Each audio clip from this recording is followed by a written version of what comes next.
To the good bros out there. We got one of the bros on the phone.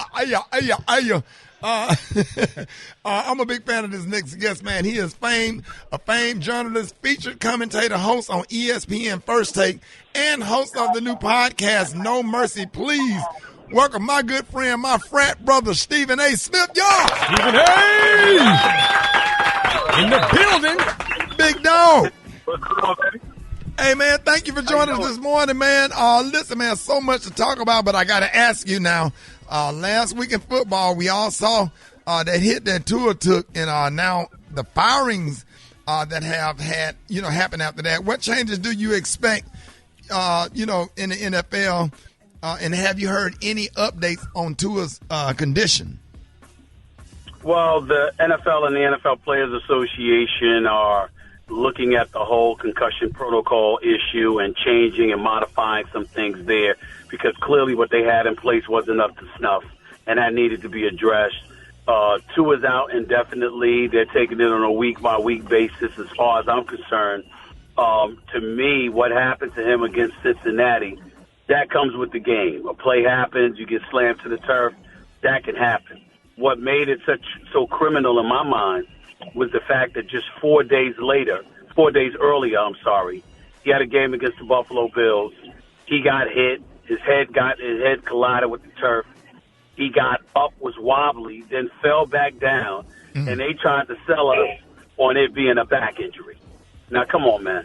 I mean, anybody could see that wasn't no damn back injury. Right. Okay? And so you let him come back in the game in the second half, which put him in grave danger, because we saw what happened to him just 4 days later. And usually when you're concussed or you're showing, mobile instability, as they say, when that is witnessed, you're usually placed in concussion protocol, and it's a minimum of 6 to 7 days, minimum, before you're cleared.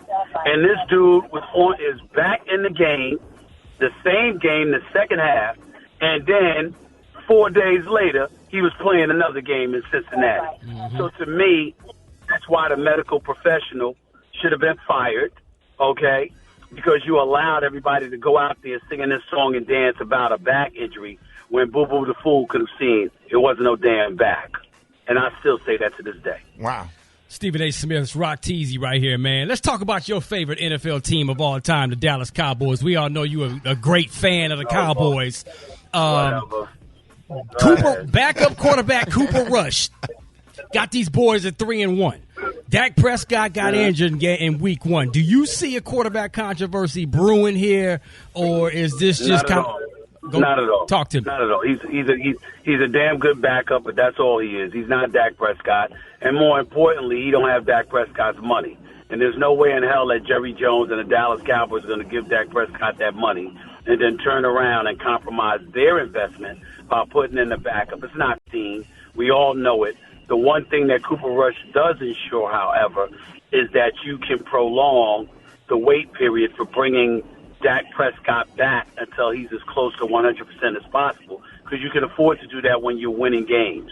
You may not be able to afford to do that if you had lost these last 3 weeks. But we'll see what happens. This nice winning streak that they're on, it's all cool. It ends this week when they go up against the Eagles.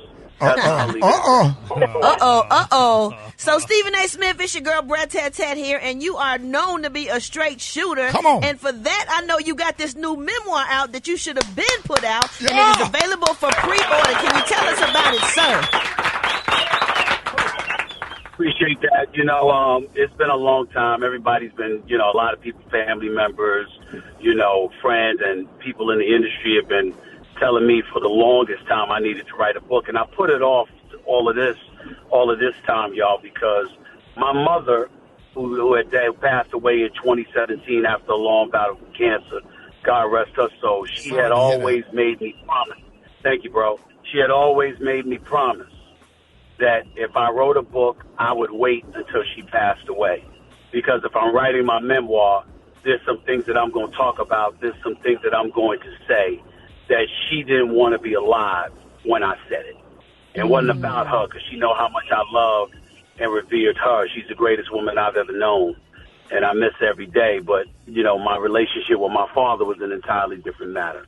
And so because of that, my mother just made me promise that I would never write a book until she was gone. And that's why I had waited, because people had come to me as early as 2009 when I got let go by ESPN. People wanted me to write a book from that, and they wanted me to write a book ever since. But my mother knew that if I wrote a book, it was going to be a memoir about my life. And because of that, she didn't want me to do that. And that's why I waited this long. But it's time. And, you know, in the book, I talk about, you know, everything that I've gone through from childhood up until now. That includes my issues with ESPN. It includes my issues with my dad. It includes my issues in school, my issues in the streets, the whole bit. It's all in there. Wow, we appreciate that transparency, and I look forward to checking out that memoir. And you also have a new podcast, No Mercy, man. Tell us about that. Yeah. Well, I've always aspired. Anybody that really knows me knows I've always aspired to venture beyond the world of sports. I'll never leave sports. I love my sports. Don't get me wrong. It's helped make me what I am today, and I'm blessed because of it. But I've never wanted to limit myself to the parameters of sports. When you talk about politics, news, pop culture and entertainment, social issues, and what have you, that has always been something that's been on my mind. It's not an accident that for years you've seen First Take tackle a multitude of issues. It's something that I spearheaded, and it's something that I insisted upon, because the X's and O's were just an excuse to get into a whole bunch of things that I wanted to get into anyway.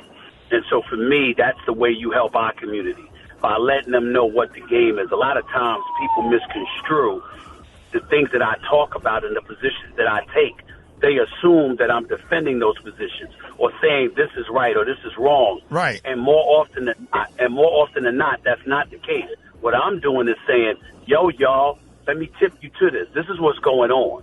This is what you need to know, and this is what you need to see so you can avoid those minefields, because I'm sick and tired of us not winning. We sit up there and we seconds to 15 minutes, we exhale, and somebody else is walking away with the bag, and they're walking away with the glory, and they're walking away with promotions and cachet and all of these other things that we so richly deserve. But we gave it up because we were a bit too transparent in our strategy, and as a result, it cost us.